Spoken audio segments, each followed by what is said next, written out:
Hello everyone, myself CA Manish Kothari. मैं आप सबका स्वागत करता हूं शीए फाउंडेशन के पेपर वन अकाउंटिंग के इस क्लास में। हम चैप्टर 10 कर रहे हैं, जिसके अंदर हमने अलग अलग 4 यूनिट्स अब तक कर चुके हैं।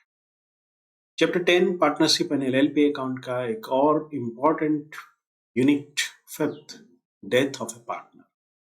माय डियर फ्रेंड्स, यहाँ पर बहुत सारी जो अकाउंटिंग प्रोसीजर है is similar to the retirement of a partner. एक दो जगह पर ही चेंज आएगा। तो यहाँ पर हम शुरू करते हैं डेथ ऑफ ए पार्टनर। अब देखेंगे कि यहाँ पर हमें क्या लर्न करना है। तो ये यूनिट के अंदर हमें सबसे पहले क्या करना है कि भाई हमें वी हैव टू अंडरस्टैंड कि what is the implication of A death of a partner. क्या पार्टनर्स में किसी के अवसान हो जाने से पार्टनरशिप बंद हो जाती है? बिल्कुल नहीं।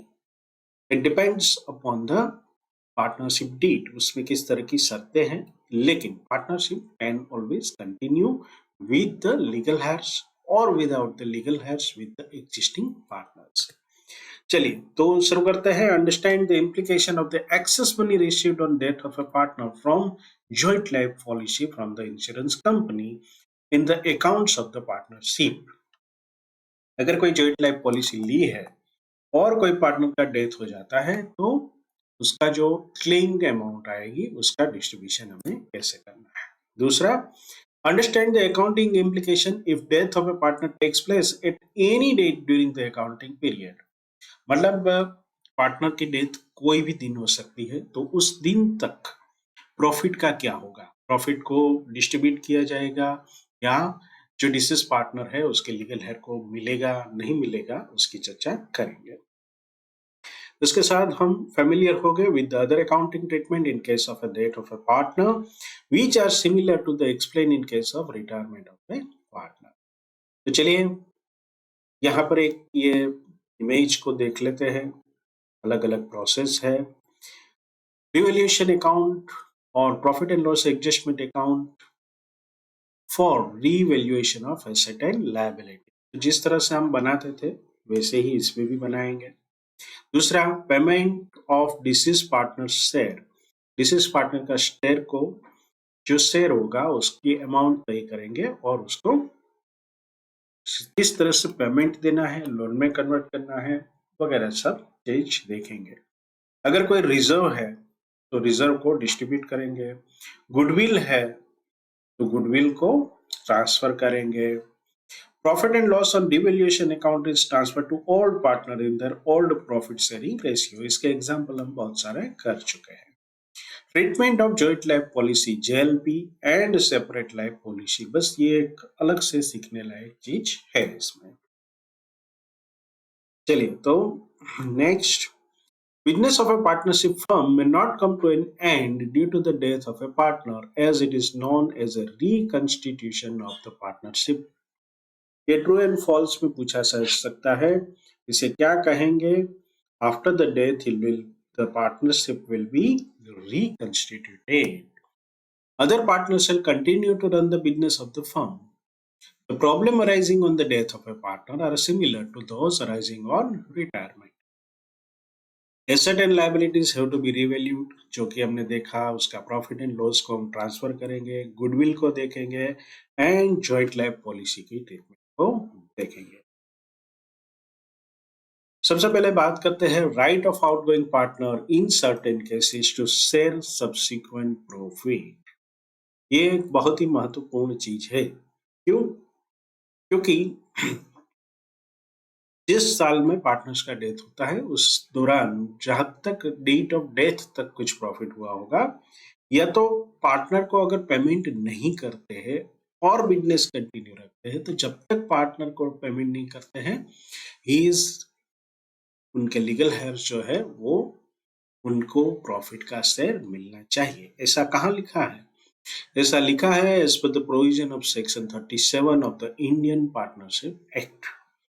Where any member of a firm has died or otherwise ceased to be a partner and the surviving or contending partner carry on the business of the firm with the property of the firm, without any final settlement of accounts as between them and the outgoing partner or his estate, then in the absence of a contract to the contrary, the outgoing partner or his estate is entitled at the option of himself or his representative such a share of the profits made since he ceased to be a partner as may be attributable to the use of his share of the property of the firm or the interest at the rate of 6% per annum on the amount of his share in the property of the।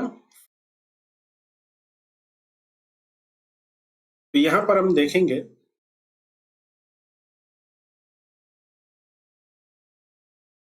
तो ये act ये कहता है कि अगर settlement नहीं होता है डिसीज पार्टनर का या तो जो भी पार्टनर का शेयर मतलब सीज हुआ है तब से, तो बिजनेस आगे चलेगा और उनमें से जो प्रॉफिट होगा उसके लिए वो एंटाइटल्ड है उनमें से अपना शेयर पाने के लिए।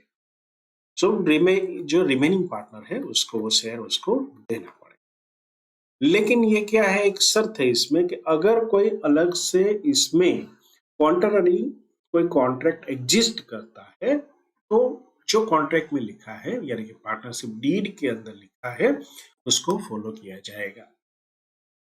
Provided there were contract between the partners, an option is given to the surviving or continuing partner to purchase the interest of a deceased or outgoing partner, and that option is duly exercised.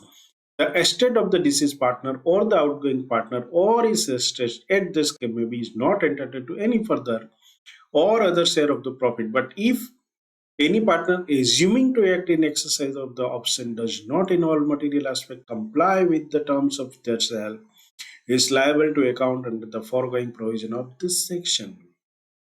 चलिए क्या कहता है कि भाई अगर partnership में कुछ और कॉन्ट्रैक्ट में लिखा है और या तो फिर जो सर्वाइविंग पार्टनर के पास ऑप्शन है कि वो डिसीज पार्टनर के शेयर को यूज करके आगे बिजनेस बढ़ाए, तो या तो प्रॉफिट में शेयर देंगे या तो उसको इंटरेस्ट पे करेंगे। कौन से परसेंट से?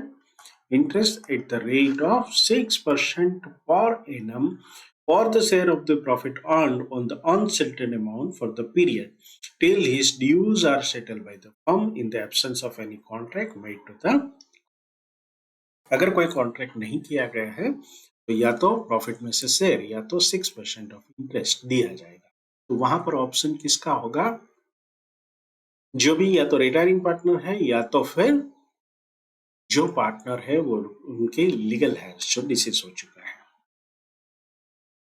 It may be noted that the outgoing partner is not bound to make election until the share of the profit that would be payable to him has been ascertained।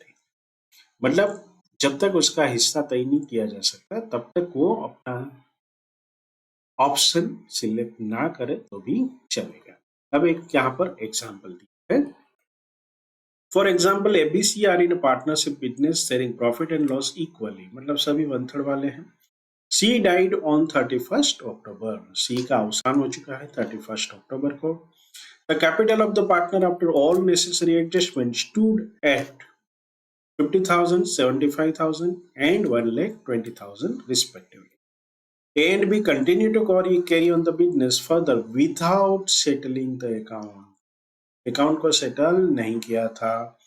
Final payment to the C is made on February 1st, तो 31st को अवसान हुआ था तो नवंबर complete month, दिसंबर and जनवरी 3 month का ये पूरा क्या होगा? The profit made during the period of the 3 months amounted to ₹28,000। अब सेक्शन 37 पिक्चर में आएगा। वो क्या कहता है कि दो में से एक ऑप्शन तय करना है। कौन सा पहला ऑप्शन है? Share in the subsequent profit of the firm. तो सी का शेयर कितना है? Mind well. यहां पर ये शेयर जो है वो उनकी कैपिटल के आधार पर तय किया जाएगा, नहीं कि प्रॉफिट शेयरिंग रेशियो के ऊपर। अगर प्रॉफिट शेयरिंग रेशियो होता तो ये 1/3 होता, तो ये अमाउंट जो है वो चेंज होता है, चाहती 9,000 समथिंग होता। तो यहाँ पर ये क्या लिया गया है? It is based on capital of the respective partners. तो यहाँ पर आप देखेंगे कि ये रुपीज हो रहा है 13,740। हाउएवर अगर इंटरेस्ट गिने तो क्या होगा? 6% के हिसाब से 1,20,000 का 3 महीने का इंटरेस्ट बनता है 1,800। Since the first option is beneficial for C, ही यहाँ पर आप क्या सोचना है? उसके legal heirs will necessarily go for his proportionate share in the profit, वो ज्यादा रुपया ही पसंद करेंगे। अभी ये कुछ थियरी पार्ट है, उसको समझ लीजिए। Amount payable to legal representative of a dead partner. Legal representative का मतलब क्या है? जो पार्टनर का अवसान हुआ है उसके कायदे के द्वारा उसके जो भी वारिश, जिसको हम वारिश बोलते हैं हिंदी में, वो जो लीगल हेयर बोलते हैं इंग्लिश में, वो क्या करेंगे कि क्लेम करेंगे पार्टनरशिप के पास, तो इसे लीगल रिप्रेजेंटेटिव भी बोला जाता है। When the partner dies, the amount payable to him or her is paid to his or legal representatives. The representatives are entitled to the following. उनको क्या क्या चीजें मिलनी चाहिए? पहले तो amount standing on the credit to the capital account. The capital account number 1, interest on capital if provided into the partnership date. तो यहाँ पर हमें कंफ्यूज करने के लिए इंस्टीट्यूट पूछेगा कि भाई पार्टनरशिप डीड के अंदर कुछ लिखा नहीं है तो इंटरेस्ट देना है कि नहीं देना है? तो नहीं देना है। तीसरा, शेयर ऑफ द गुडविल। चौथा, रिजर्व का अगर कोई पड़ा है तो goodwill then reserve. Share of the profit on revaluation of the asset and liability. Profit up to the date of death and share of the J L P joint life policy. इतनी चीजें उसको मिलनी चाहिए। लेकिन जो भी उन्होंने पैसे उठाए हैं, ड्राइंग्स के लिए लीगल रिप्रेजेंटेटिव लायबल है। मान लो कुछ ऐसा हुआ कि कोई पार्टनर है जिसका अवसान हो गया, उसकी कैपिटल वगैरह, क्लेम, गुडविल, ये सारी सब ऊपर वाली चीजों क्लेम वगैरह होता है 1 लाख। लेकिन पार्टनर ने ड्राइंग कर लिया था 2 लाख रुपए।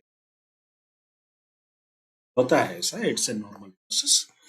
तो क्या होगा? Legal representatives are liable to pay ₹1 lakh to the firm after deduction of this share. कौन सी चीजें और देनी है? Drawings, interest on drawing, share of the loss on revaluation of the asset and liability. Suppose कोई factory है और कोई partners का डेथ होता है, लेकिन फैक्ट्री का वैल्यूएशन जब करने जाते हैं मशीनरी पूरी बेकार हो चुकी है और नेट आता है लॉस ऑन रिवैल्यूएशन, तो क्या होगा? वो पार्टनर के लीगल रिप्रेजेंटेटिव को वो पैसा देना पड़ेगा। Share of the loss that have occurred till the date of his death. कब तक देना है? जब तक उनका डेट, मतलब मान लो कि कोई भी तारीख ले लो, 15 अगस्त, 15 अगस्त को डेथ हुआ था, तो 1/4 जो भी है 24, 25 वगैरह से लेके 15 अगस्त तक, यानी कि 15 अगस्त को डेथ हुआ है तो 14 अगस्त तक, इतने दिनों का जो भी लॉस हुआ है बिजनेस में उसका शेयर उन्हें देना है। तो ये इनकी लायबिलिटी है। चलिए आगे बढ़ते हैं। Calculation of the profit up to the date of the death of a partner. कैसे कैलकुलेशन करेंगे? 2 पद्धति, एक टाइम बेसिस पर और एक टर्नओवर और सेल बेसिस पर। टाइम बेसिस का मतलब क्या है? कि कैलकुलेट किया जाएगा नंबर ऑफ डेज और उसके आधार पर होगा। टर्नओवर और सेल्स बेसिस में पिछले साल की चीजें देखी जाएगी, लेकिन दोनों के एग्जाम्पल दिए हुए हैं तो हम देख लेते हैं। सबसे पहले बात करते हैं टाइम बेसिस पर। In this case, it is assumed that profit has been earned uniformly throughout the year. For example, total profit of the previous year is 2,25,000 and partner dies 3 months after the close of the previous year. The profit of the 3 month is 1,25,000 multiplied by 3.5. If the deceased partner took 2/10 share of the profit, his share of profit till the date is 6250. यहाँ पर कुछ printing error लग रही है, तो आप देखेंगे कि ये प्रीवियस ईयर का प्रॉफिट कितना है, 2,25,000 डिवाइडेड बाई 12, तो एक महीने का 18,750 होता है।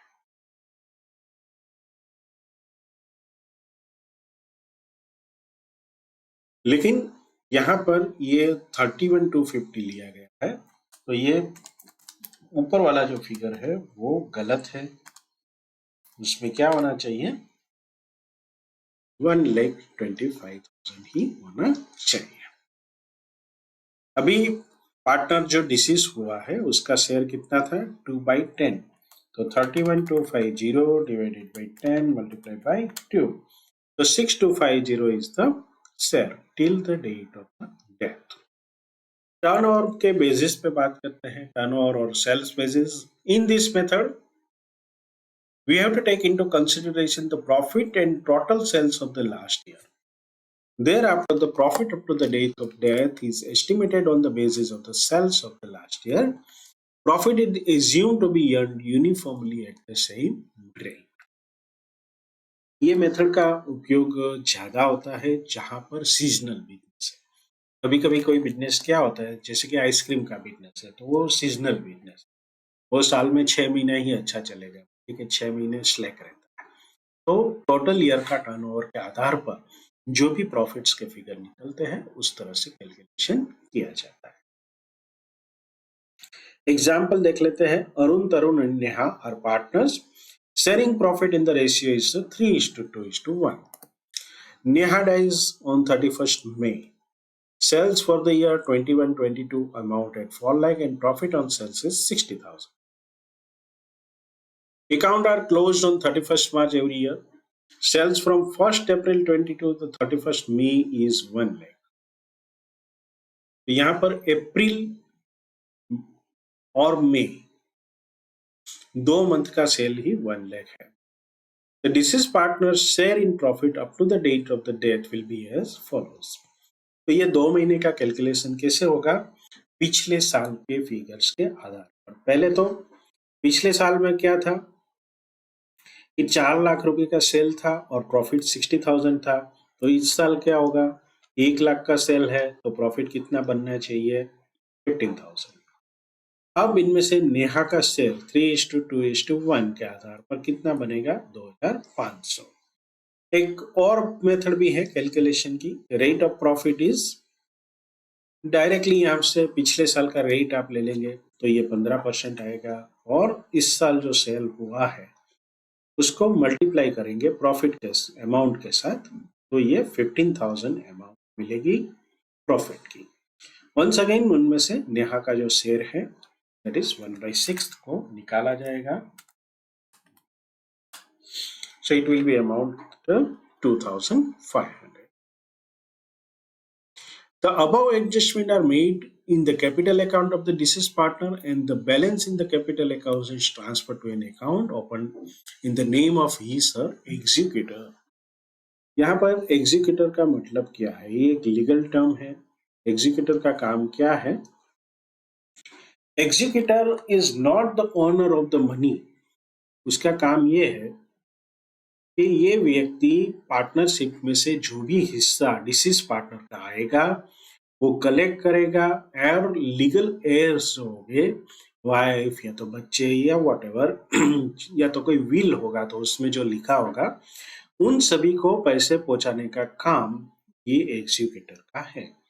आमतौर पर एग्जीक्यूटर ज्यादातर अगर कोई बड़ा करोड़ ऑफ रुपीस वाला काम होता है तो कोर्ट के द्वारा अपॉइंट होता है।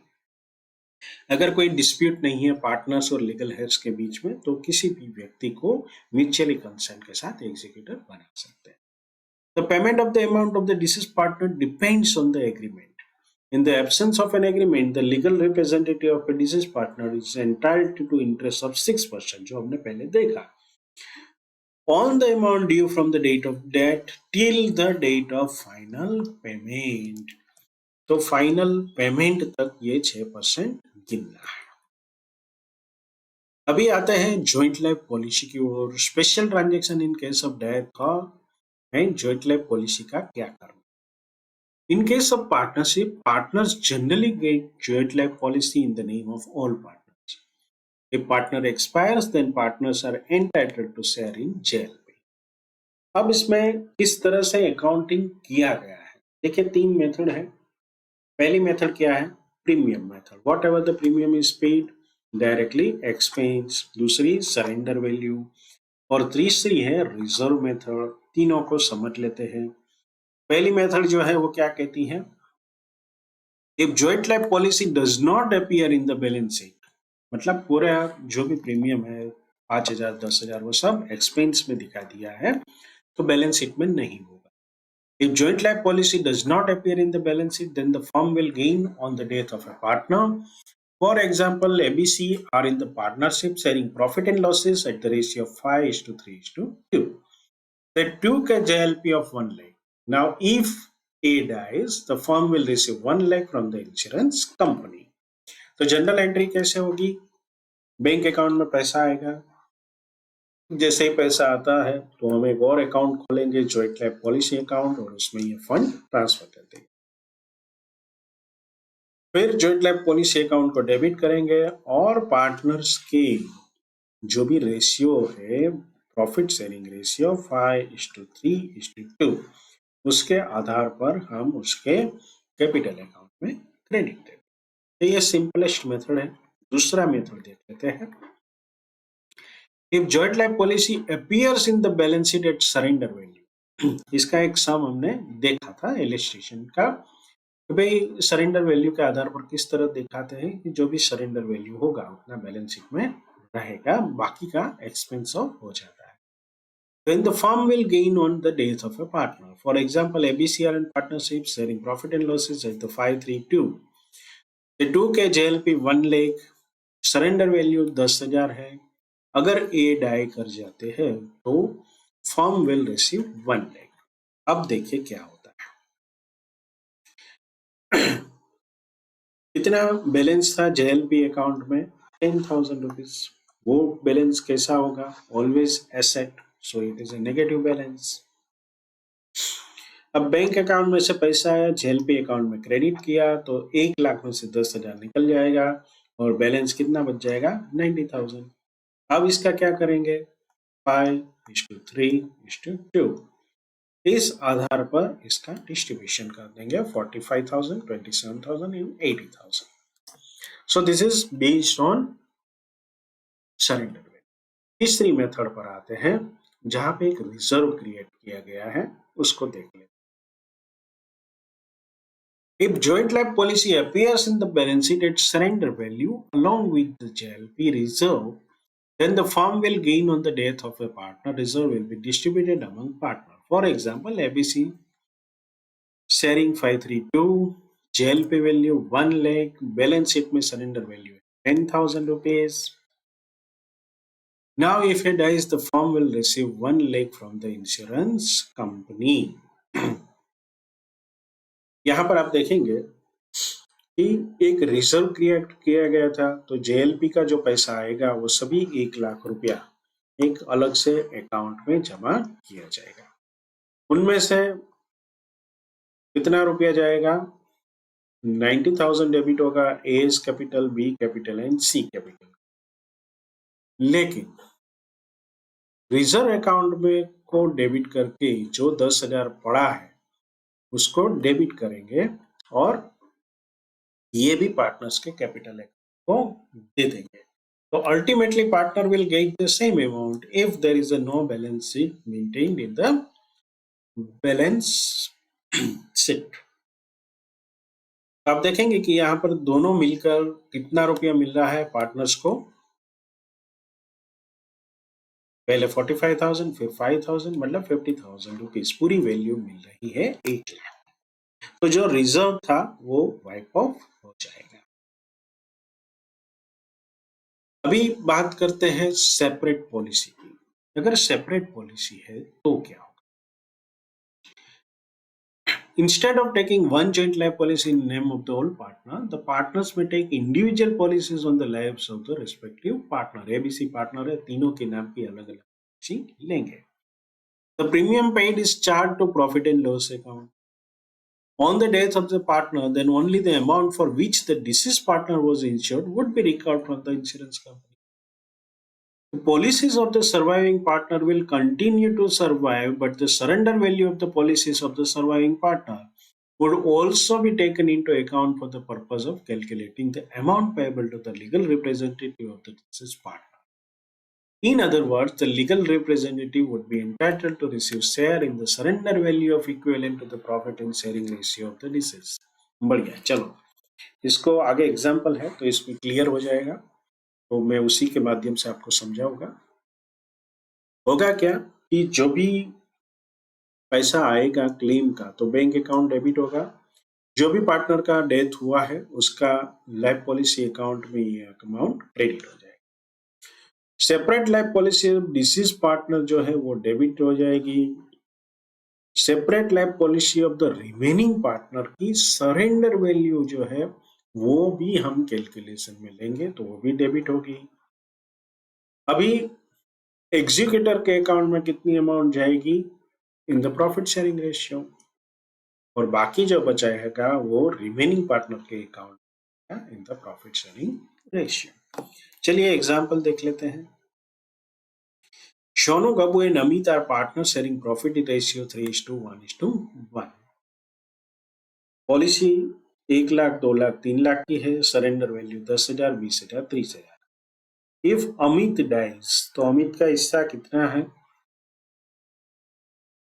सोना का कितना है 3/5, इसका 1/5 एंड 1/5, 20% इसका हिस्सा है. Amit executive will get 3 lakh, ये पूरी वैल्यू आएगी क्योंकि अमित एक्सपायर हो जाएगा तो ये 3 लाख का 1/5 मिलेगा एंड 1/5 ऑफ 10,000 एंड 20,000, मतलब ये दोनों की सरेंडर वैल्यू का भी 1/5 मिलेगा. ये इसका इम्प्लीकेशन नहीं रहेगा 30,000 का क्योंकि ये पॉलिसी अमाउंट मिल रही. तो प्लस 30,000 का 1/5, तो कुल मिलाकर कितना मिलेगा एग्जीक्यूटर को 66,000.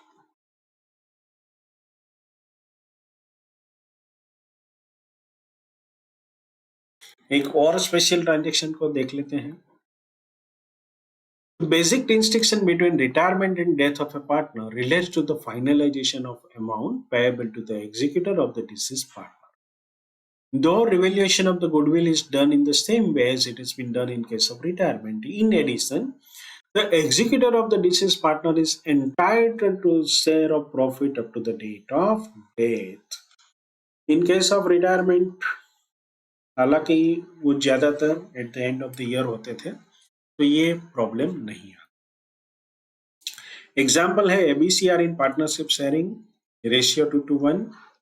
ए dies on 15th April, the firm closes its books on 31st December, मतलब दिसंबर से लेके जनवरी, फरवरी, मार्च and half of the April, कुल मिलाकर 13.5 मंथ हो. So the executor of the A is entitled for 3.5 months profit. If A's share is immediately paid off, then profit for 22 can be taken as the base for calculation of 3.5 month profit in the year 2022. If Messrs AB and C earn 96,000 in 21, ये पिछले साल का है, then ये profit कितना होगा 3.5 month का, 96 divided by 12 multiplied by 3.5, 28,000. अभी A का शेयर क्या होगा, that is 2:2:1, मतलब 2/5. जनरल एंट्री कैसे होगी, profit and loss suspense account, क्योंकि ये फाइनल अकाउंट नहीं हो रहा है तो सस्पेंस अकाउंट को डेबिट करेंगे और A के कैपिटल में जमा करेंगे. Share of the 3 and 5 months profit in 22 is transferred to capital account on death. अब जब साल पूरा होगा तो क्या होगा? At the end of the year 22 the profit and loss suspense account will be transfer to the profit loss account. मतलब ये पूरे साल का प्रॉफिट मान लो कि 2 लाख है, तो ये 11,200 वहां पर डेबिट हो जाएगा, उतनी अमाउंट कम हो जाएगी। So my dear friends, with this background अभी हम आगे बढ़ेंगे और हमारा illustration 1।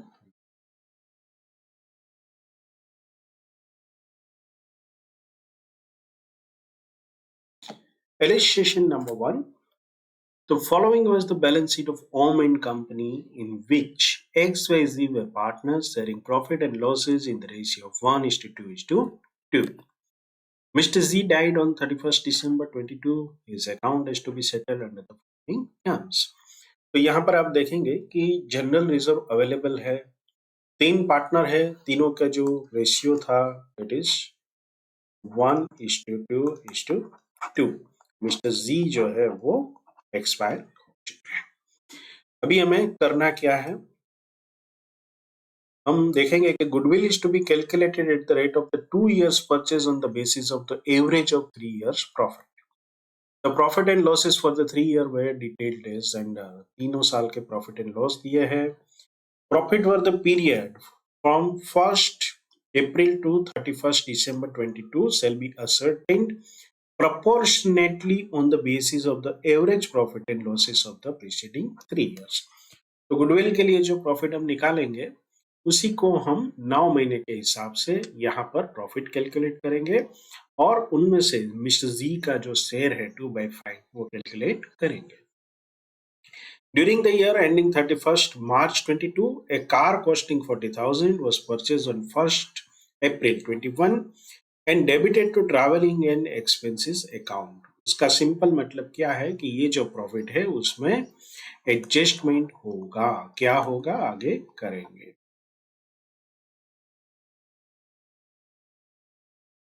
Depreciation is to be calculated 20% per annum at written down value method। ये हमारे लिए इम्पोर्टेंट चीज है। These assets to be brought into account at the depreciated value, मतलब नया बैलेंस शीट बनाने के लिए कहेंगे, वहां ये एसेट को हमें शो करना है, लेकिन depreciated value। Other values of the assets were agreed as follow. Inventory जो है 16,000 है, तो यहाँ पर इन्वेंट्री हमारी 16,000 शो कर रही है, तो ये 16,000। फिर बिल्डिंग 140, कंप्यूटर 50,000, ये 140 है, ये 50,000 है, एंड इन्वेस्टमेंट इज 6,000 रुपीज। बाकी की चीजें देख लेते हैं। Trade receivable where considered good. Trade receivable कितना है? वो है 20,000, तो इसमें कोई इम्पैक्ट नहीं है, so no provision for doubtful debt. Cash में कोई फर्क नहीं आए। चलिए करना क्या है, calculate goodwill and his share in the profit of the firm for the period 1st April 22 to December 22। तो एक हमें कैलकुलेशन करना है किस चीज का? प्रॉफिट का। कैलकुलेशन ऑफ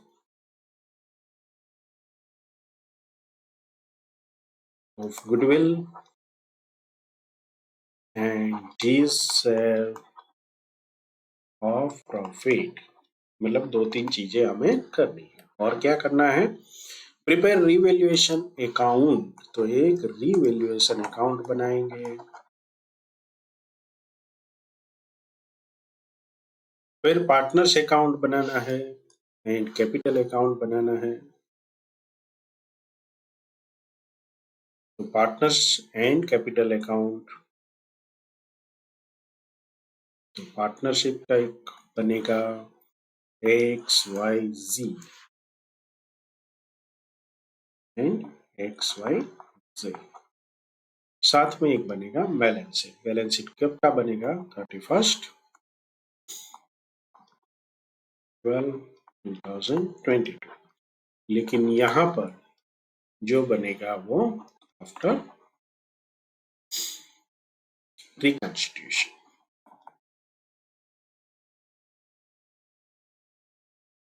चलिए तो शुरू करते हैं गुडविल और इसका वर्किंग।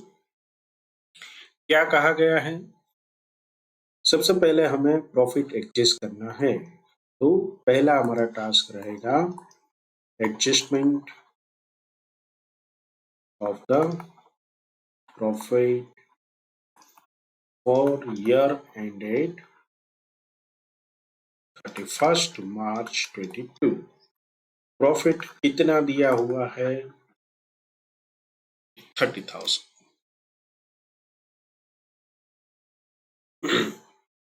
So this is 30,000। अब क्या करना है? ऐड करेंगे, जो कि car which was booked in expense account, तो उसकी जो वैल्यू थी वो 40,000 ऐड करेंगे, लेकिन लेस डेप्रिसिएशन ऑन कार कौन से पीरियड का? 1/4/21 से लेकर 31 मार्च 22। तो ये 8,000 माइनस, मतलब टोटली 32,000 का प्रॉफिट ऐड होगा और ये 62,000 बन जाएगा। यहाँ आपको एक और चीज बता दूं, कार जो है हमारी, यहाँ पर वर्किंग कर लेते हैं कार की वैल्यू 1/4/21 को कितनी थी? 40,000। फिर डेप्रिसिएशन लगा 8,000 रुपीज। तो अब 31 मार्च को ये डेप्रिसिएशन 20% के हिसाब से लगाया गया है। 31/22 को इसकी वैल्यू रही है 32,000। अभी हमें नया बैलेंस शीट जो बनेगा हमारा 31 दिसंबर 22 को, तो उसमें इसकी वैल्यू कितनी होगी कार की? तो और डेप्रिसिएशन ऐड होगा एट द रेट 20%। तो 32,000 20% करेंगे, डिवाइडेड बाई 12 मल्टीप्लाई बाई 9, और ये 9 मंथ्स का करना है। सो इसका कैलकुलेशन कैसे होगा? 32,000 20% एंड 9/12, तो ये 4,800 हो जाएगा। ये डेप्रिसिएशन जो है वो हमारा रिवैल्यूएशन अकाउंट में भी जाएगा। क्यों जाएगा? क्योंकि ये खर्चा है, एक कार को डेप्रिशिएट वैल्यू पे लाने के लिए हमें ये करना पड़ेगा। अभी ये 4,800 हम 32,000 में से माइनस करते हैं, तो कितनी वैल्यू बचेगी कार की? 27,200। याद रहे कि ये हमें बैलेंस शीट में ऐड करना है, तो अभी से कर देते हैं। ये हमारी एसेट बन गई, कितनी वैल्यू आएगी? 27,002। ऐसे अगर आप वर्किंग साथ साथ में करते रहोगे तो आपको फायदा ये रहेगा कि कोई भी चीजें छूटेगी नहीं। अभी कैलकुलेशन करना है गुडविल का, तो एवरेज प्रॉफिट लेना है 3 साल का और 2 साल की परचेज है। तो पहले एवरेज निकाल लेते हैं। एवरेज प्रॉफिट कितने साल है? 31 3 20।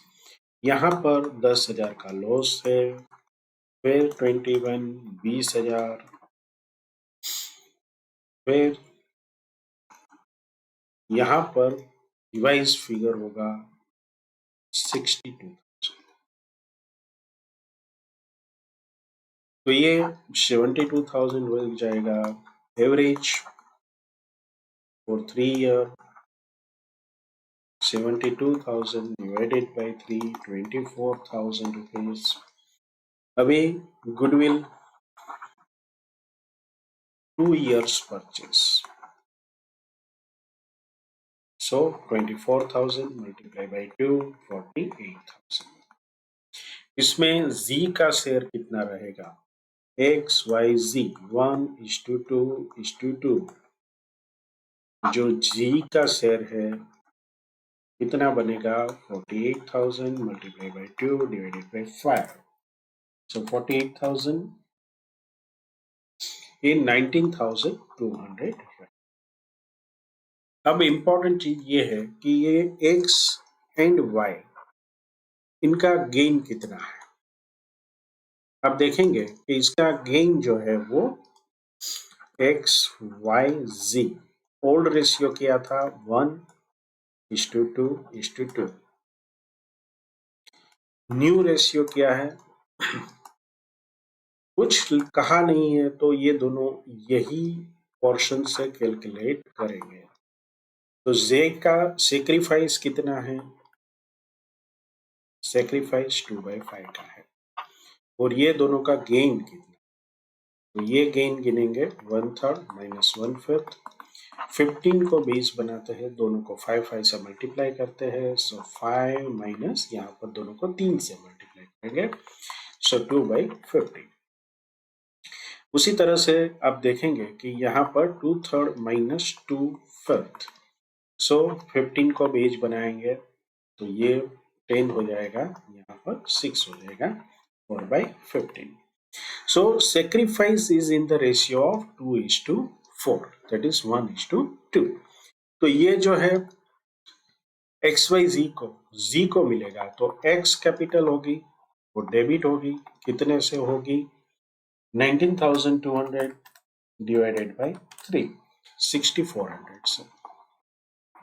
Y की कैपिटल कितनी डिवाइड होगी, मतलब डेबिट होगी, just double the amount 12,800। Z की कैपिटल क्रेडिट होगी, कितनी अमाउंट से 19,200। So this is the journal entry for the goodwill sale. अभी एक और हमें वर्कआउट करना है, और वो जो वर्कआउट है वो होगा इस साल का profit for the year 1st April 22 to 31st December 22। यहां पर आप देखेंगे कि किस तरह से गिनने के लिए बोला। Profit for the period 1st April 2022 shall be ascertained proportionately on the basis of average profit and losses of the preceding 3 years। तो अब बहुत सिंपल बना दिया है। एवरेज प्रॉफिट कितना आया था हमारा 24,000 रुपीज। सो 24,000 मल्टीप्लाई बाय 9/12, सो ये हो जाएगा 18,000 रुपीज। शेयर ऑफ जी कितना होगा 2/5, सो 18,000 मल्टीप्लाई 2/5, ये हो जाएगा 7,002। अब इसका एडजस्टमेंट समझिए। साल अभी पूरा नहीं हुआ है, साल कब पूरा होगा 31 मार्च 23 को। तो ये अमाउंट जो है वो profit and loss adjustment account को डेबिट की जाएगी 7,200 से टू जिस कैपिटल अकाउंट 7,200 क्रेडिट हो जाएगा। तो ये जर्नल एंट्री है। इसकी इम्प्लीकेशन क्या है कि ये profit and loss adjustment account हमारी एसेट बन जाएगी।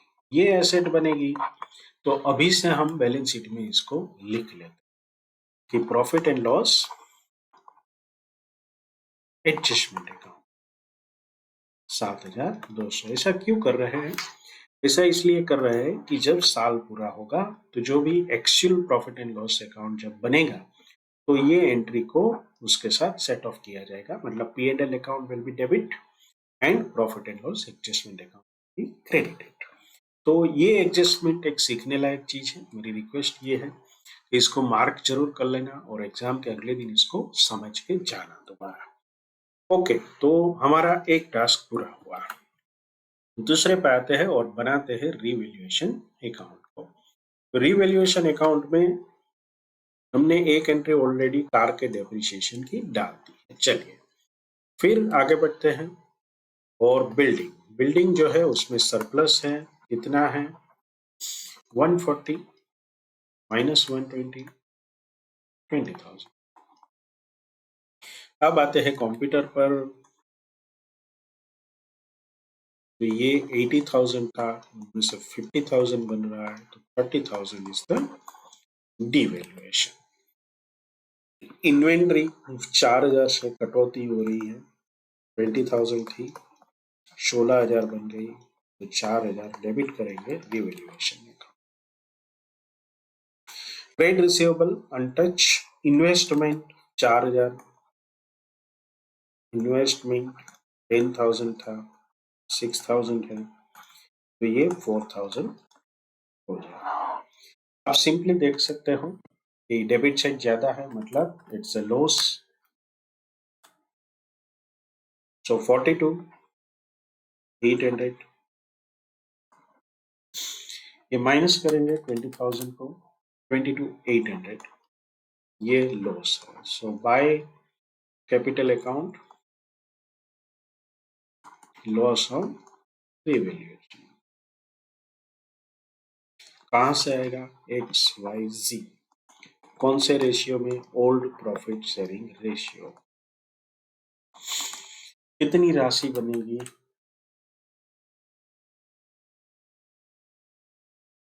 4560, 9120, 9120। ये हमारा रिवैल्यूएशन अकाउंट हो गया। और क्या कहा था हमें वो देख लेते हैं। Prepare revaluation account, prepare partners capital. यहां पर हमने किस तरह से रिवैल्यूएशन बनाया है? Assuming that other item of the asset and liability same. Partners capital account and balance sheet. तो पार्टनर कैपिटल अकाउंट में आ जाते हैं। सबसे पहले होगा by opening balance, by balance. ये बैलेंस जो है वो कितना है? 40, 80, 80।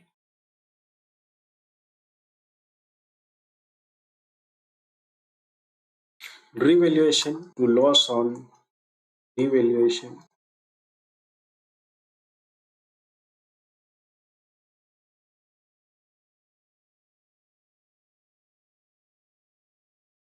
चलिए 4560, 9120, 9120। अभी आते हैं, यहाँ पर जनरल रिजर्व है 30,000 का। Bye general reserve ratio 1:2:2। So 30,000 divided by 5. So 6,000, 12,000, 12,000। हमने यहाँ पर फिगर निकाला था कि प्रॉफिट जो है करंट ईयर का 9 महीने का, उसमें शेयर मिलेगा किसको? जी को। कितना? 7,200। ये 7,200 जो है हम उसके कैपिटल अकाउंट में बाय प्रॉफिट करंट। ये पैसा कहां से आया?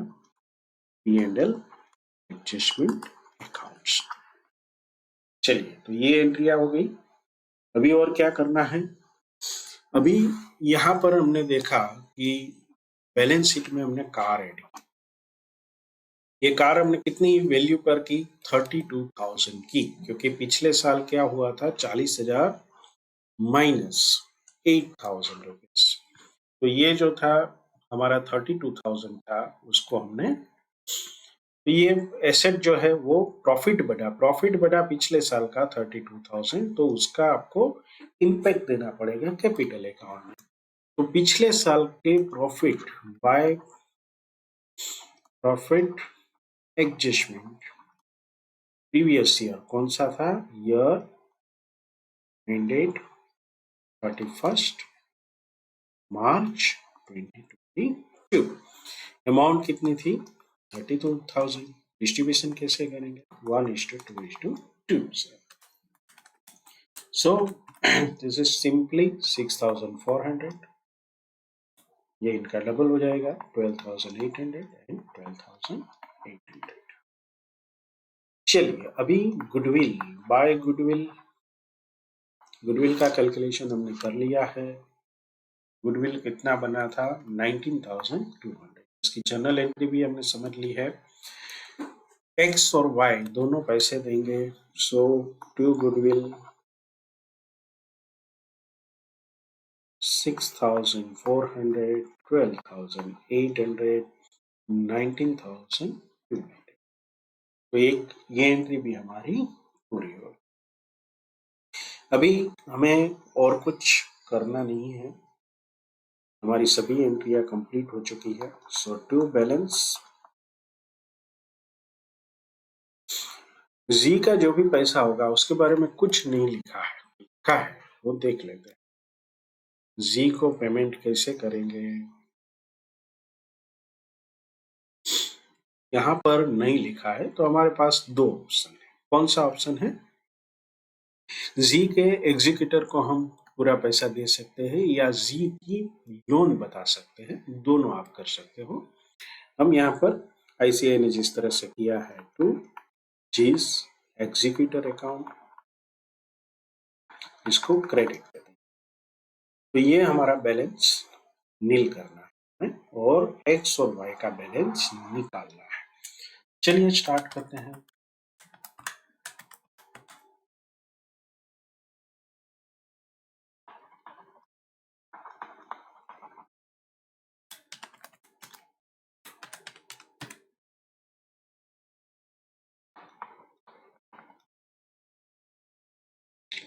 आते हैं वाई पर 80,000, 12,000, 12,800, 104,800 minus 12,800 minus 9120, तो ये 82,880 हो जाएगा। चलिए आते हैं जी के ऊपर।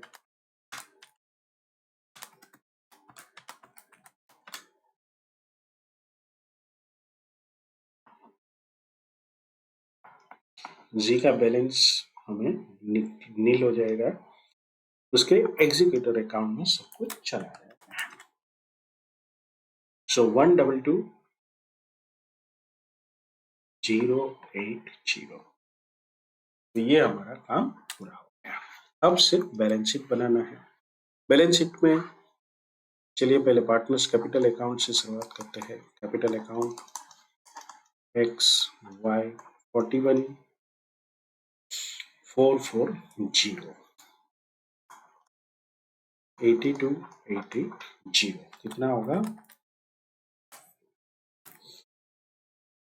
124,320। जिस एग्जीक्यूटर अकाउंट 122,080। सारे फिगर कहाँ से लाए भाई? ये हमारे पार्टनर्स कैपिटल अकाउंट से तीनों फिगर में मिल चुके हैं। अब आते हैं हमारे ओरिजिनल बैलेंस शीट में। ओरिजिनल बैलेंस शीट में आप देखेंगे कि जनरल रिजर्व को हमने वाइप ऑफ कर दिया है, सिर्फ दो ट्रेड पेएबल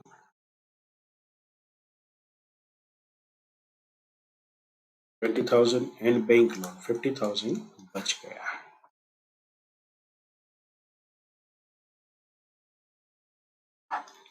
चलिए टोटल करते हैं। 316,400, इसको थोड़ा और स्पेस दे देते हैं। 364, this is the total of the liabilities. Asset में आते हैं। एसेट में बिल्डिंग, सभी फिगर्स रिवाइज लेने हैं। Computer 50,000 rupees,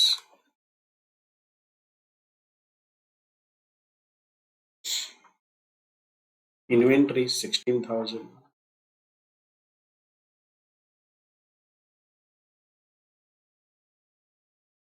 trade receivable 90,000,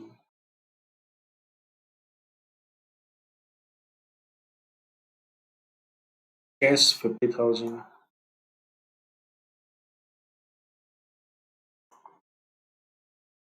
investment 6,000। चलिए एसेट साइड का टोटल करते हैं। दो आइटम हमने पहले ही लिख ली थी ताकि हम भूल ना जाए।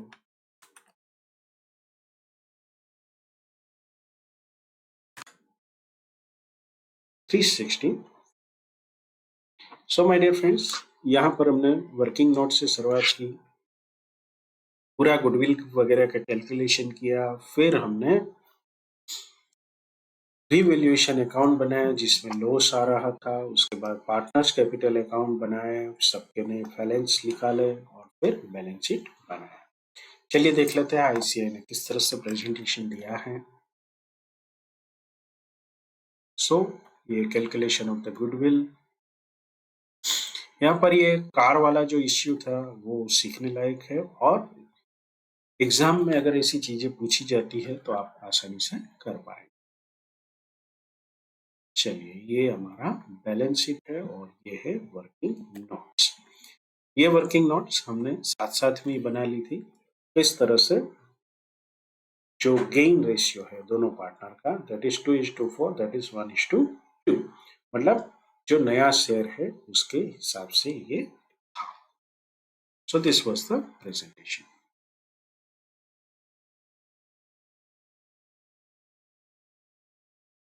Illustration number 2. A partnership agreement of a firm consisting of the three partners A, B, and C, whose share profit in proportion 1/4 and 1/4. मतलब A का 50% है, B एंड C का 25% ईच है। उस फिक्स्ड कैपिटल है तो करंट अकाउंट भी होगा। A का है 10,000, B एंड C का 6,000 एंड 4,000। अब क्या कहा है, that partners be allowed interest eight 10% per annum on their fixed capital. तो 10% पर एनम है, फिक्स कैपिटल कुल कितनी है 20,000 रुपीज, तो इसका 10% यानी हर साल 2,000 रुपया इंटरेस्ट पार्टनर्स को मिलेगा। But no interest to be allowed on undrawn profits और चार्ज ऑन ड्रॉइंग्स, मतलब कोई भी ड्रॉइंग लिया है तो उसके ऊपर इंटरेस्ट नहीं देना। That upon the death of a partner, the goodwill of the firm be valued at 2 years' purchase of the average net profit after charging interest on capital for the 3 years to 31st December preceding the death of a partner।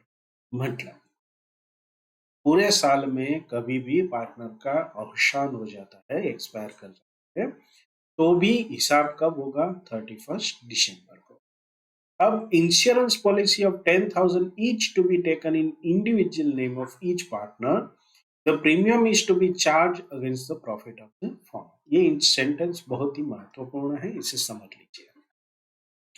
क्या है insurance policy 10,000 each. अब जो भी partner expire हो गया है तो उसका एक तो क्लेम आएगा 10,000 का। दूसरी चीज, इसको बैलेंस शीट में नहीं रखा है तो सरेंडर वैल्यू है, ऐसी कोई एडजस्टमेंट की इसमें आवश्यकता नहीं है। हर साल ये प्रॉफिट एंड लॉस में डेबिट हो जाता है तो बैलेंस शीट में इसका फिगर नहीं होगा। तो इस साल जो भी होगा वो हमें पार्टनर्स के कैपिटल अकाउंट हम क्रेडिट करेंगे। चलिए, upon the death of a partner he is to be credited with his share of the profit interest on capital calculated upon 31st December following his death। मतलब कभी भी होगा expire तो भी हम 31st दिसंबर तक इसका कैलकुलेशन करके देंगे। Share of the partnership policy and goodwill will be credited to the deceased partner as on 31st December. सब काम 31st दिसंबर को ही करना है। Partnership books to be closed annually on 31st December, मतलब पार्टनरशिप क्लोज भी 31st दिसंबर को हो रही है। अब जो मिस्टर ए है जिसकी कैपिटल जो थी वो 10,000 थी और जिसका प्रॉफिट शेयरिंग रेशियो था वो 1/2 था, died on 30th September। The amount standing to the credit of his current account on 31st December 21 was ₹450। तो ये इसका वर्किंग हम कर लेंगे। From the date to the date of the death, he has withdrawn 3,000 from the business. An unrecorded liability of 2,000 was discovered on 30th September। It was decided to record it and be immediately paid off। पहली बात तो ये है कि ये 30th सितंबर को discover हुई, लेकिन कौन सी साल की थी, कब की थी, वो कुछ नहीं है। तो हम ये मान के चलेंगे कि ये करंट फाइनेंशियल ईयर की ही है। मतलब इसकी इम्पैक्ट हम डायरेक्टली दे देंगे, पिछले साल के प्रॉफिट एंड लॉस को एडजस्ट करने की आवश्यकता नहीं। The trading result of the firm before charging interest on capital has been as follows: 19 में 9640, 20 में 6720, 21 में 7640। 22 का प्रॉफिट कितना है? 3670। लेकिन ये अभी हमें इसकी इम्पैक्ट नहीं समझनी। Assuming the surrender value of the policy to be 20% of the sum insured, मतलब ए का तो पूरा 10,000 मिलेगा, बी और सी का जो भी पैसा भरा है 20% ऑफ द सम इंश्योर्ड। इसका सम इंश्योर्ड कितना है? 20,000, उसका 20% यानी कि 4,000। अब बनाना क्या है? Prepare an account showing the amount due to as legal representative as on 31 December. तो मिस्टर ए का कैपिटल अकाउंट बनाना है, एज कैपिटल अकाउंट, इसका जो भी बैलेंस होगा वो उसके जो लीगल हैश है उसको ये पैसा हमें दे देना है। That will be transfer to executors account. तो शुरुआत करते हैं बाय बैलेंस ब्रोट डाउन, और ये है 10,000। कहाँ लिखा है भाई? सबसे पहली लाइन में पूरे सम में ये यहाँ पर लिखा है कि तीनों की कैपिटल कितनी थी? 10,000, 6,000 एंड 4,000। अब और क्या करना है? देखिए, एक तो हमें गुडविल का कैलकुलेशन करना है, बाय गुडविल। तो गुडविल में कितना पैसा मिला, फिर बाय प्रॉफिट, प्रॉफिट तो नहीं कहेंगे लेकिन share in separate life policy. हमने देखा टोटल 14,000 रुपया मिलने वाला है, उनमें से इसका शेयर कितना है वो हम कैलकुलेट करेंगे। चलिए, और क्या करना है? इस साल का जो प्रॉफिट हुआ है 22 का, शेयर इन प्रॉफिट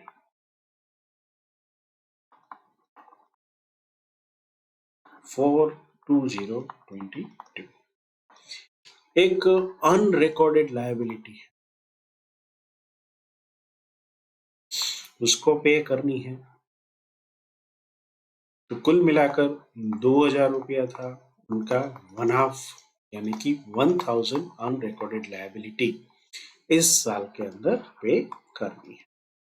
अब टू ड्रॉइंग्स, ड्रॉइंग अकाउंट की हालत क्या थी?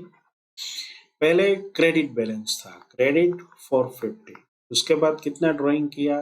Less drawing 3,000।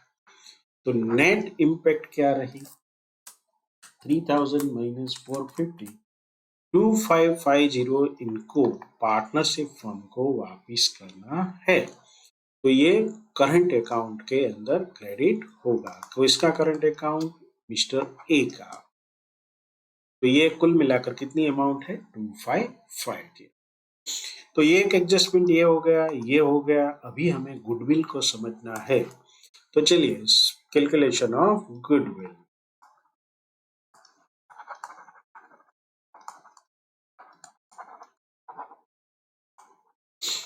कैसे करेंगे? ईयर दिया है हमें 2019, 2020, 2021। याद रहे 22 में एक्सपायर हो गए थे मिस्टर ए। अब तीनों के प्रॉफिट को देख लेते हैं।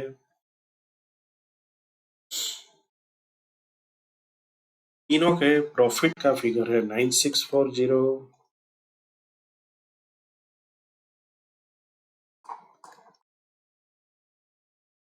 6720 एंड थर्ड वन इज 7640। लेकिन ये टोटल प्रॉफिट है लेस इंटरेस्ट ऑन कैपिटल।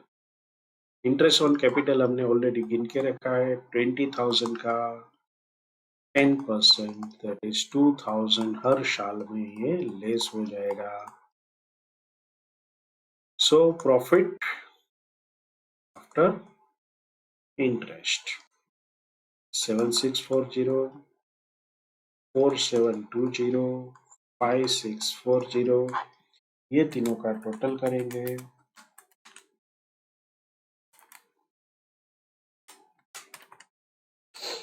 तो हमारे पास आएगा 18,000 अमाउंट। गुडविल के लिए हमें क्या कहा गया है?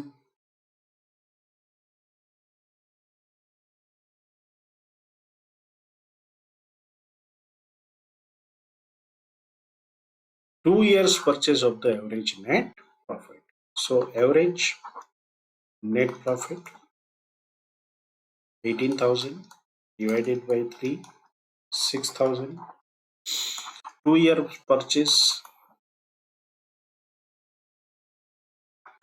6,000 multiplied by 2, 12,000. अब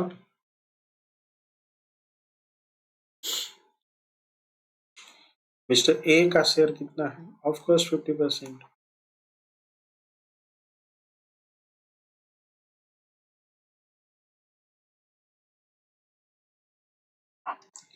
हमें यहाँ पर सेक्रीफाइसिंग रेशियो वगैरह गिनना नहीं है, तो इसकी हमें आवश्यकता नहीं है। तो चलिए अभी हम इसके गुडविल की अमाउंट जमा कर देते हैं 6,000। अभी share in separate life policy,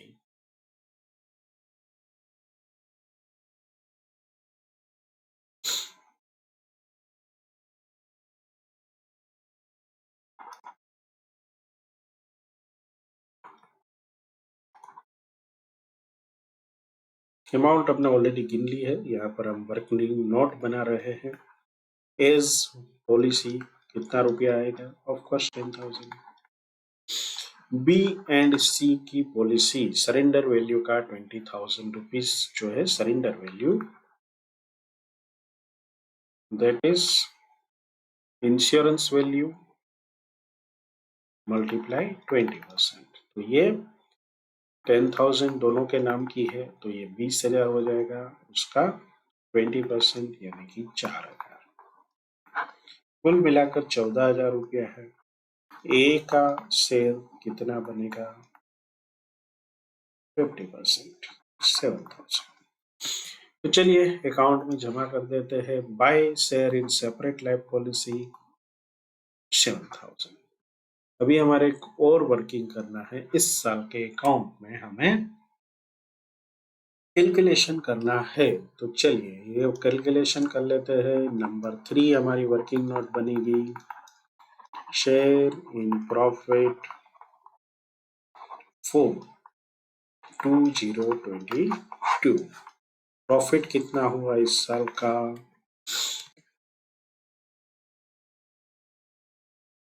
जब सब कुछ डिस्क्रिप्टिव देते हैं तो ये लिखने में काफी तकलीफ रहती है एग्जाम में। लेस क्या करेंगे? इंटरेस्ट ऑन कैपिटल कितना है? 2,000। तो ये 1670 होगा। इसके ऊपर हमें ए का शेयर निकालना है। 1670 multiply 1/2, that is 835।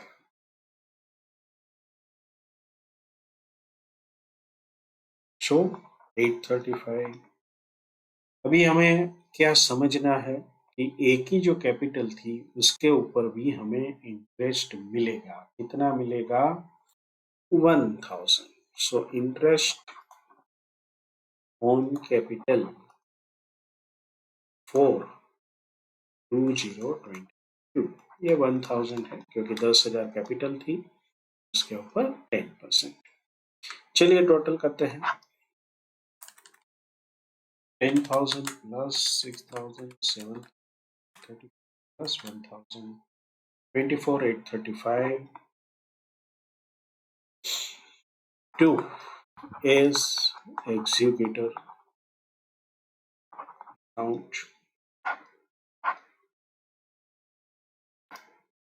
minus 1,000 minus 2,550 21,285, that is our answer। तो बहुत सिंपल था लेकिन कंसेप्ट को हमें समझना। चलिए इसका प्रेजेंटेशन देख लेते हैं।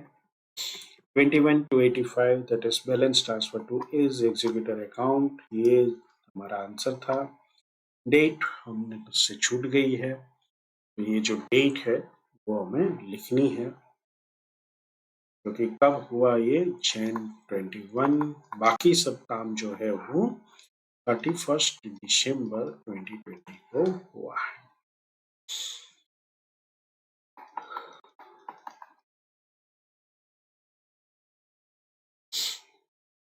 चलिए अभी वर्किंग नोट देख लेते हैं। वैल्यूएशन ऑफ द गुडविल, तीनों में से 2,000 इंटरेस्ट ऑन कैपिटल माइनस की गई है। प्रॉफिट ऑन सेपरेट लाइफ आपने देख लिया। जो दो एजम्पशन लिए थे, अनरिकॉर्डेड लायबिलिटी वाला, उसका नोट यहाँ पर दे दिया गया है। आप वहीं पर भी मार्क करके नोट लिख सकते हो। और बाकी 2 साल के प्रॉफिट को एडजस्ट नहीं किया है, ये भी यहाँ पर नोट लिखा है। So it was a simple सम, कोई मतलब इसमें ज्यादा रॉकेट साइंस वगैरह नहीं था। तो चलिए अब स्टार्ट करते हैं हमारा illustration number 3।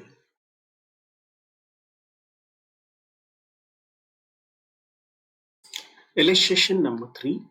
The following is the balance sheet of Mrs. ABC LLP as at 31st December 21। तीनों की कैपिटल दी गई है, जनरल रिजर्व भी है, machinery account, furniture, fixture, cash, inventories, trade receivable, provision for debts. चलिए आगे बढ़ते हैं। C died on 3 January 22। तो सी जो है हमारे भाई साहब, वो 4,500 की इसकी बैलेंस थी कैपिटल की, वो चल बसे हैं 3 जनवरी 22। तो मतलब 1-2 दिन बाद। Assets were to be revalued: machinery 5,850, furniture 2,300, inventory 750, goodwill valued at 3,000, मतलब फिगर दे दिया है, and was to be credited with his share without using a goodwill account, मतलब दूसरे पार्टनर्स के कैपिटल अकाउंट को डेबिट कर। 1,000 was to be paid away to the executor of the dead partners on 5th January, मतलब 1,000 रुपया जो है वो एग्जीक्यूटिव पार्टनर को पेमेंट कर देना है। मतलब जो मिस्टर सी का अकाउंट होगा, कैपिटल अकाउंट, उनमें से हम डेबिट करके इनको पेमेंट कर देंगे। अब करना क्या है, journal entry for goodwill adjustment, fine, revaluation account and capital account बना लेंगे। Which account would be debited, ये एक प्रश्न है, and which account credited if the provision for doubtful debt in the balance sheet was to be found unnecessary to maintain at the death of C. So this is a theory aspect. इसका कोई practically हमें गिनना नहीं। चलिए चलते हैं goodwill adjustment की ओर। तो गुडविल एडजस्टमेंट के लिए हमें जर्नल एंट्री डालनी है। तो गुडविल में पहले तो कैलकुलेट करना पड़ेगा।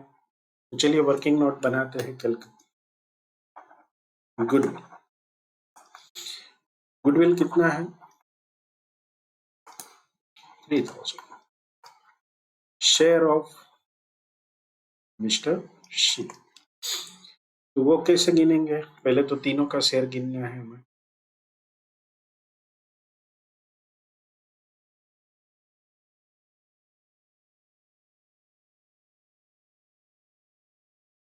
चलिए अब देखेंगे कि पूरा क्वेश्चन जो है वो साइलेंट है कि पुराना शेयर क्या था और नया शेयर क्या बनेगा। जब ऐसी सिचुएशन आती है तो अब हमें क्या समझना है, हमें एक नोट लगानी है कि इन एब्सेंस ऑफ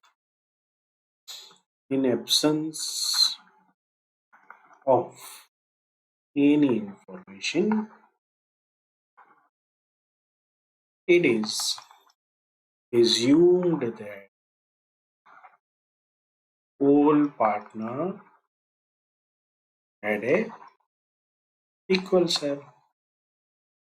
तो 3 पार्टनर थे, तो मिस्टर सी का शेयर कितना बनेगा, 3,000 मल्टीप्लाई बाय 1/3, 1,000। अभी ये 1,000 है तो ए और बी का कैपिटल अकाउंट कितने से डेबिट करेंगे, इक्वल शेयर था तीनों का, तो 50-50, मतलब 500 इच। सो चलिए जनरल एंट्री बहुत सिंपल हो जाएगी। A's capital account, B's capital account, to shares capital. 500, 500, 1000 each. Goodwill credited to सेल्स कैपिटल। चलिए तो इसकी एंट्री पार्टनरशिप में डाल देते हैं। पार्टनरशिप का जो हमारा प्रोफॉर्मा रहेगा सभी पार्टनर्स का A B and C. A B C by balance कितनी बैलेंस है तीनों पार्टनर के कैपिटल अकाउंट में देख लेते हैं।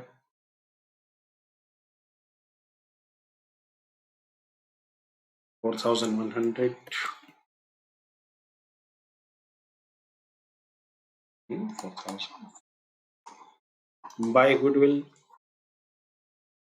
सी को मिला 1000 जो goodwill 500 each from A and B।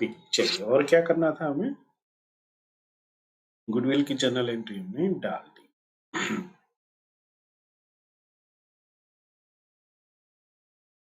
Revaluation and capital account partner, तो रिवैल्यूएशन अकाउंट बनाना शुरू कर। रिवैल्यूएशन अकाउंट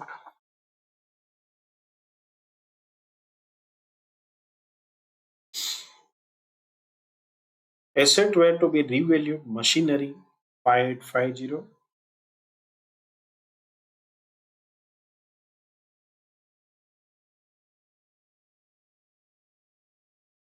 मशीनरी में इंक्रीज हुआ है 5850 एंड फर्नीचर 2300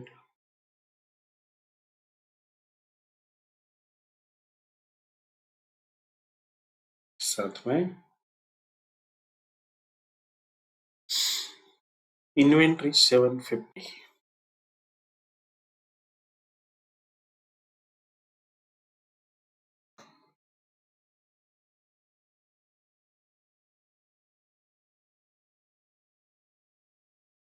सिर्फ 3 एंट्री हमें दी। तो शुरू करते हैं bye machinery 5850 minus 5850 Q furniture कितना था 2800 लेस 2300 मतलब 500 रुपीज। उसके बाद इन्वेंट्री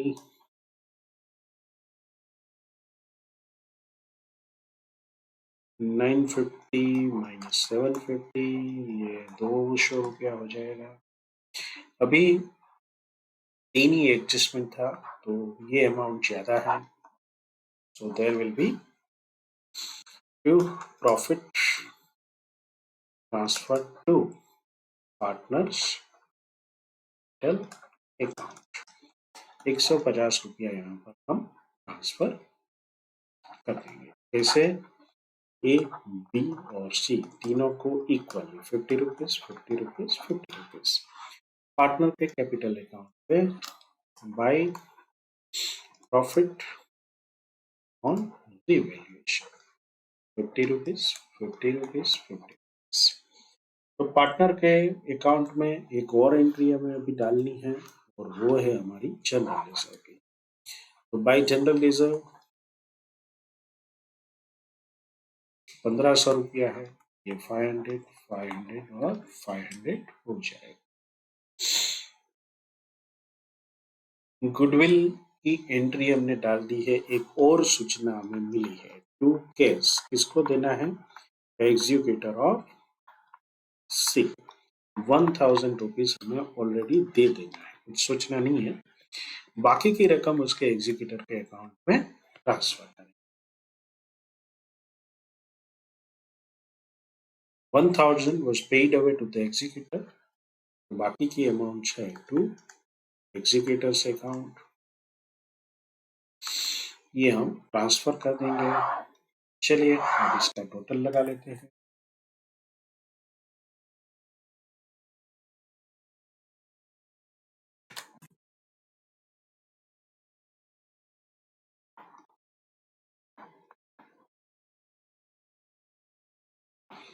ए और बी के कैपिटल अकाउंट सेम है,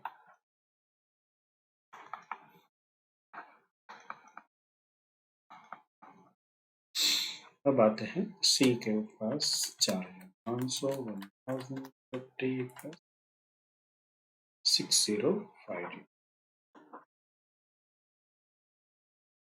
एग्जीक्यूटर को कितना रुपया इसके अकाउंट में जाएगा? कैश 1,000 पे किया है, 5050 is the balance to be transferred. इसमें कुछ था नहीं, ये थियरी को समझ लेते हैं। Which account would be debited and which account credited if the provision for doubtful debt in the balance sheet was to be found unnecessary to maintain the of C? तो ये हमें 300 रुपया है। देखिए इसके दो ऑप्शन है, या तो आप इसको कैपिटल अकाउंट में जमा दे सकते हो, तो इन दैट केस एबीसी के अकाउंट में 100 रुपीज, 100 रुपीज और 100 रुपीज चला जाए। इसका दूसरा जो है पहलू वो क्या है, इसको आप रीवैल्यूएशन अकाउंट में भी क्रेडिट दे सकते हैं। तो रीवैल्यूएशन अकाउंट में आप क्रेडिट दोगे तो क्या होगा, पार्टनर को हमने जो पैसे दिए अभी 50-50-50, उसके बजाय यहाँ पर क्या हो जाता, by provision on doubtful debt, तो यहाँ से ये 300 बढ़ जाता, तो ये तीनों को मिलने वाली राशि 150, 150, 150 और ये 450 हो जाता। So that was the simplest solution. चलिए तो यहाँ पर हम इसका प्रेजेंटेशन देख लेते हैं। पहली जो एंट्री थी that was the journal entry, 500 rupees each हमने ले लिया। रिवैल्यूएशन अकाउंट बहुत ही सिर्फ 3 एंट्रियां थी, और फिर पार्टनर्स कैपिटल। ये जो अभी हमने डिस्कशन किया, provision for doubtful debt is to be credit balance, to close this account is to be debited, it becomes gain for the partner, therefore the partner's capital account or revaluation account is to be credited. यहाँ पर working note में sacrificing ratio that is 1:1। So my dear friends, यहाँ पर हम इस session को विराम करते हैं। अगले सेशन में हम इलस्ट्रेशन बाकी के पूरे करेंगे और टेस्ट योर नॉलेज क्वेश्चन भी करेंगे। Thank you very much for your patience hearing. One more thing, small request, अगर अब तक आपने चैनल को सब्सक्राइब नहीं किया है तो प्लीज सब्सक्राइब। अगर आपको अच्छा लगे तो ही लाइक कीजिए, नहीं तो कमेंट्स में जरूर मुझे बताएं कि मुझे इम्प्रूवमेंट की क्या आवश्यकता है। लेकिन सबसे जरूरी बात, अकाउंटिंग की प्रैक्टिस करते हैं। Thank you very much.